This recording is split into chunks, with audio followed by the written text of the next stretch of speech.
Hello everyone, welcome to High Caliber Haymaker. Let's talk Olight weapon lights and why I think they're the best bang for your buck.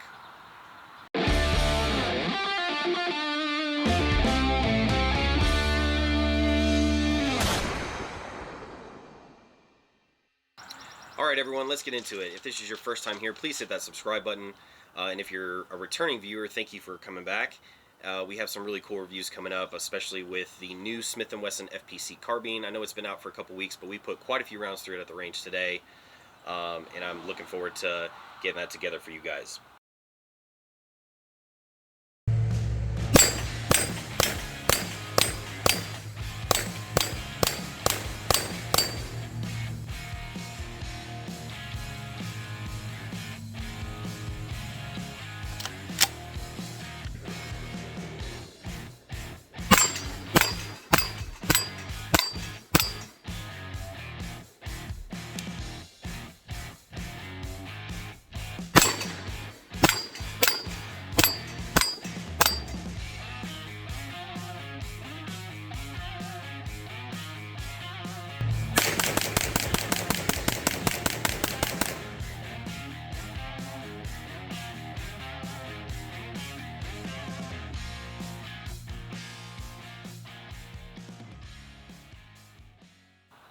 But for today, we're going to talk Olight and why I use them.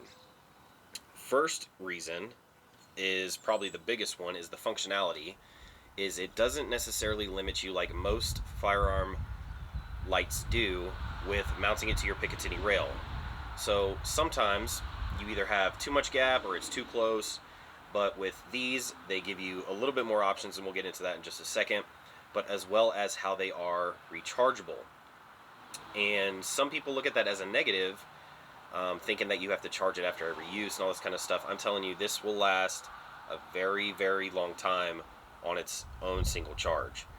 I just think it's better because you're not having to track down batteries, you're not having to worry about it.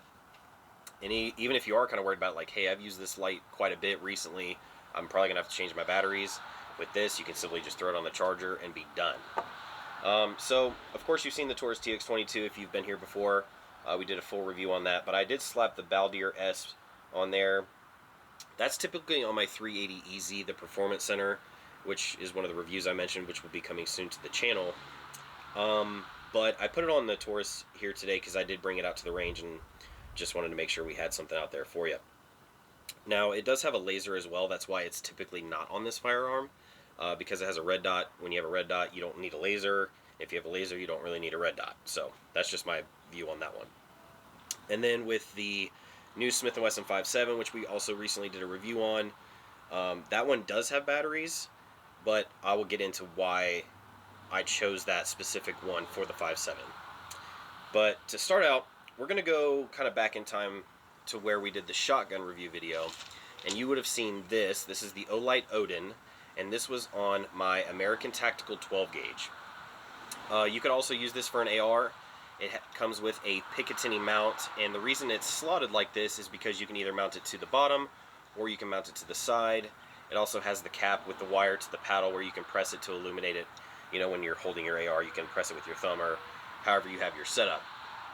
But I put this on my shotgun because, I mean, it is just brutally bright. Like, I've taken this out in the woods with my shotgun, and I mean, I can see anything and everything. But if you don't go with the cap wire option, which it comes with in the box, you can simply just press the bottom. You can even just, use this as a standard flashlight. And I mean, trust me, I'll show you some footage tonight that I'm going to shoot just to show you how each light will light up this area behind me here. And it gets very dark out there. So up next, you've seen this on the Springfield Prodigy. This is the Olight Valkyrie PL Pro. It is also a very, I wouldn't say a tunneled light, but it also doesn't cone out very far either. So really good for home defense. But in a home defense situation, you're typically not going to have a light on because that just tells whoever's in your house or whatever your situation is exactly where you are. But say that extends outside, it's dark in your yard, and you need to, see what you're doing, definitely the option to go for that. So that was on the Springfield Prodigy. So let's get into the one we have on the Smith & Wesson 5.7, and this is kind of where I'll show you how the pistol lights, as far as functionality, is really great, especially if you have multiple guns, but you don't want to buy a light for each one of them, but you also don't want to have to screw your light into your Picatinny rail every time when you want to change it. The O-lights have these quick release latches right here. You just simply flip that up, press it over, and that will open up the mount, and then you can simply take it off. So you can take it from one gun to the next, especially if you rotate your carry guns and things like that. Now this light, out of the 4 that I have right here, this one is my absolute favorite. It doesn't have the charge option. It does take batteries, but this is the Olight Valkyrie LEP Turbo. And this thing, if you compare it to a laser, but in a flashlight, I mean, it is just a beam of light. And again, I will shoot footage of each one of these tonight, and you will see the difference. So if you have something that's more of a precision round, like the 5.7, I would definitely go with the LEP. It's not even $200, I don't think. And when you look at Surefire, Streamlight, stuff like that, you're very limited on where you can mount it on your rail and things like that. And I'll show you another trick here in a second with these. But this light is absolutely insane. So before we get to the Baldir on the Taurus, I'll show you what I was talking about with the Picatinny rail. So of course it comes with the standard 1913 Picatinny rail piece. They also send it with the Glock Picatinny rail piece. All those do is screw right here into the channel. But I'll show you here on the 5.7. So when you press this, if you decide to keep the Picatinny rail piece in there, you're limited on where you can put it. So this rail, see how it doesn't fit just quite right, and I wouldn't be able to lock this either. So that means, like with most of them that come where you have to screw it on, I would have to go with this front Picatinny rail piece, right? It's mounted there. It's good. I can still reach it. It's kind of a stretch, but nothing too bad. But if you also, like I did here, if you decide to remove the Picatinny rail piece, you also really don't need to worry about this falling off in that regard either.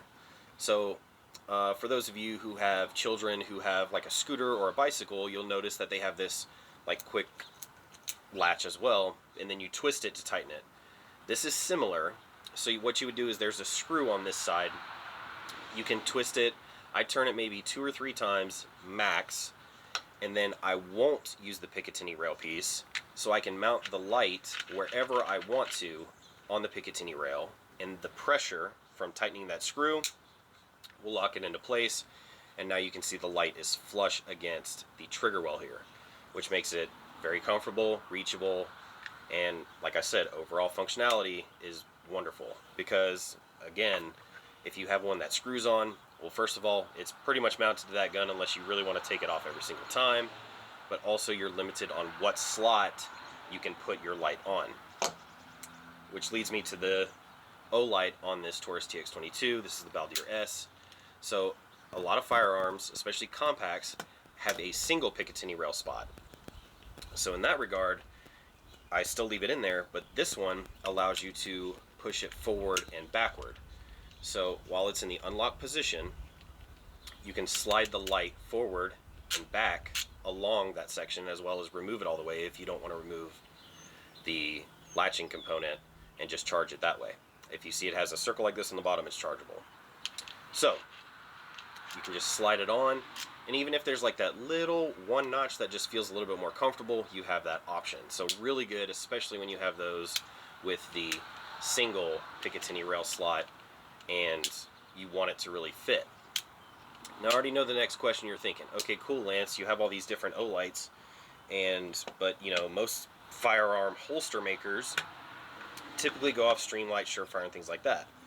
Well, there is also a couple brands that have ventured into the O-light industry. One of them, like my Springfield Prodigy, you saw that was a Black Point tactical holster. The Black Point tactical holster was holding my Springfield Prodigy with the O-light Valkyrie. As well as I have a Triton holster, which that holds my Smith & Wesson EZ with this specifically, the Baldir S. So when I carry that, I have this on there. So it is out there. It's not like you're going to have as much access like you would with Streamlight or Surefire, but a little bit of research, you can definitely find it. But my number one recommendation would be Black Point Tactical. That's probably where you're going to find what you're looking for. So, anyway, let's go ahead and jump and turn the lights off. Much better. Okay, so first up we're going to do the Baldeer S. That's what was on the Taurus TX22.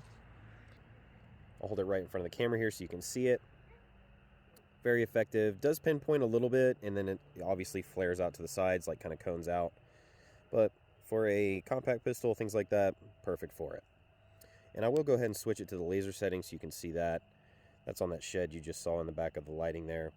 And I'll also turn the light on with the laser. See, you can see it on the door there. It would be a little hard to show up in the grass and things like that, but overall, very effective light. Up next, we're going to do the Valkyrie PL Pro. This is the one that was on the Prodigy, and this is the one that fans out a little bit, also cones, but still also gives you quite a bit of range area if you don't want that kind of beam of light, but to be able to see kind of a overall controlled area. Still very bright, still see very well into other things around it. Good to go. Now before we get to the Valkyrie LEP, I want to show you the Odin. That's the one that was on the shotgun. Like I said, this one through the woods is absolutely excellent. Lights up a very large area. Real good light. Real impressed with this one. And then, my absolute favorite, the Valkyrie LEP. Like I said, you can compare this thing to a laser because it is literally a beam of light. It only shows you exactly what you're looking at. See, before we could see that whole tree, now you see very limited parts of it. Before we could see the whole shed, now you can literally see only what I am shining it on. So, we'll do a side-by-side of the Valkyrie PL Pro. PL Pro. LEP.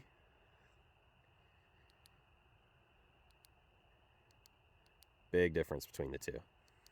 But like I said, if you want that beam of light, this is definitely the one to go for. Alright guys, hopefully this video was helpful for you today. And kind of gives you a little bit more in-depth reason why I use Olight. Nothing against the other brands out there. It's just I have a particular thing for these. It's just, you know, I'm just one of those people. It's like I like what I like. So, before we go, of course, a huge shout out to our affiliate sponsor, Webb Western. Link in the description box down below. And don't forget to use code HCH10 at checkout for 10% off your order. They've also got some pretty new stuff in there. And maybe with us having a giveaway coming up fairly soon, maybe I will throw in some sponsored merch that they have given my way and throw a hat in there with one of our custom AR stands. Of course, you need to be subscribed to do that, so make sure you hit that button. And of course, not to miss the upcoming reviews on the new Smith & Wesson FPC carbine. So anyway, guys, stay safe, get out to the range and knock out some rounds, and I will see you next time.